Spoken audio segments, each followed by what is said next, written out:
কেন্দ্র করে কথা বলবো ইনশাআল্লাহ। আল্লাহ রাব্বুল আলামিন সূরা আলী ইমরানের মধ্যে বলেছেন, আয়াত নাম্বার 102, আল্লাহ পাক বলেছেন, ইয়া আইয়ুহাল্লাযীনা আমানু, হে যারা ঈমান এনেছো, যারা ঈমান এনেছো তাদেরকে আল্লাহ পাক বলছেন, ইত্তাকুল্লাহ, আল্লাহকে ভয় করো, হাক্কা তুকাতিহি, ভয় করার মতো ভয় করো, ওয়ালা তামুতুন্না, কখনো মারা যেও না, ইল্লা ওয়া আনতুম মুসলিমুন, পরিপূর্ণ মুসলিম না হয়ে।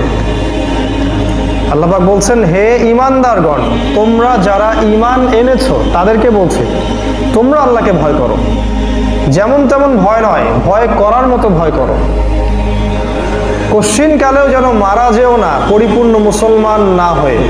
এই হলো সূরা আল ইমরানের আয়াত নাম্বার 102।